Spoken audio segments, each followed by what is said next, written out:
If you think all these passionate debates about what we eat are a new thing, well, think again. Today, we're going to dive into a hidden history of dietary ethics, and our guide is this really remarkable book from way back in the 1880s. So our 19th century guide, a guy named Howard Williams, kicks things off with this really powerful idea. His whole point is that the main reason we don't question something as huge as our diet is just habit, tradition. He says these customs are so ingrained they can blind us to the massive ethical questions staring us right in the face. So let's get into our source. It's called The Ethics of Diet by Howard Williams. And he wasn't just some historian. He was a reformer. He actually put together this whole history of thinkers who dared to ask, is eating meat really ethical? So what was Williams's big idea? Well, at its heart, it was the humanitarian argument. It's all built on these two timeless principles: universal justice and compassion. But here's the kicker. He argued that these ideas shouldn't just apply to humans. They should extend to all living beings. Now, this is where it gets really fascinating. Williams shows that these ideas, they're not new at all. In fact, he traces them all the way back to the very roots of Western philosophy. We're talking about a debate that has been going on for thousands of years. And we're not talking about obscure figures here. I mean, look at this list. Pythagoras, Plato, Ovid, Plutarch. These are philosophical heavyweights, and more than 2,000 years ago, they were already asking these deep, moral questions about the food on their plates. Take Pythagoras. Yeah, the triangle guy. We all know him for his math, but his philosophy went so much deeper. He was a huge advocate for caring for non-human life. Williams even shares this incredible story about Pythagoras taming a bear and teaching it to eat only vegetables. For him, this wasn't just some abstract theory. It was about putting it into practice.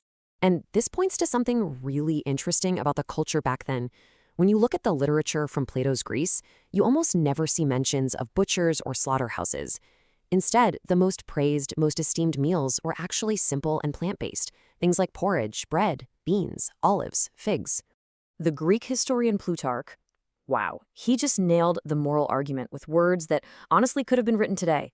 He said that true goodness is bigger than just justice between people. It's about extending kindness and compassion to beings of every species. It's like he was saying our moral circle shouldn't be some tight little loop that only includes humans. Okay, so from ancient philosophy, the debate takes a really interesting turn. It moves beyond just moral arguments and into natural science. Thinkers started to ask this really fundamental question. Are our bodies, are we humans, even designed to eat meat? So fast forward to the 17th century, a naturalist named John Ray laid out this really simple but powerful comparison. On one side, you've got the anatomy of a predator, jagged teeth, sharp claws, a body built for the hunt. And on the other side, well, you've got us, and the differences, he argued, are pretty stark. I mean, listen to how Ray puts it himself. He says humans are not armed at all for prey and rapine. He argued that our bodies, from our hands that are perfect for gathering to our teeth that are made for chewing, they all point to a diet of fruits and vegetables. But for these reformers, this wasn't just about personal ethics or anatomy. It was way bigger than that. They believed that our diet has this profound, direct impact on the health of our entire society. Let's just walk through the logic here from a guy named Sir Richard Phillips, who was a prison reformer of all things. He saw this direct chain of events. Step 1, a diet that requires cruelty becomes normal, and the public gets used to it, desensitized. Step 2, this slowly corrupts public morals. And the final result? He believed it leads to a society that's just more unjust and cruel overall.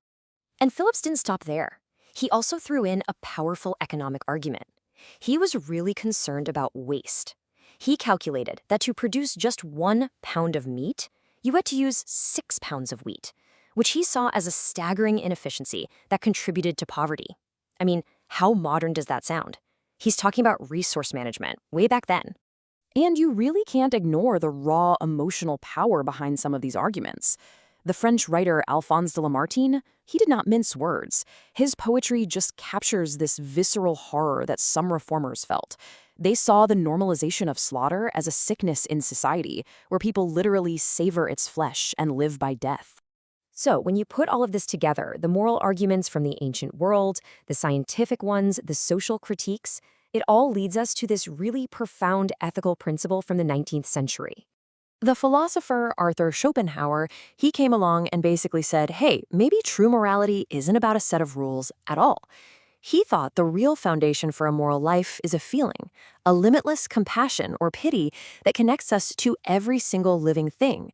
For him, if you truly feel that connection, you're just incapable of causing harm. And that brings us right back to where we started. After all this time, 2,500 years of people debating this, it leaves us with a pretty big question, doesn't it? Is what we eat simply a matter of custom, or is it fundamentally a matter of conscience?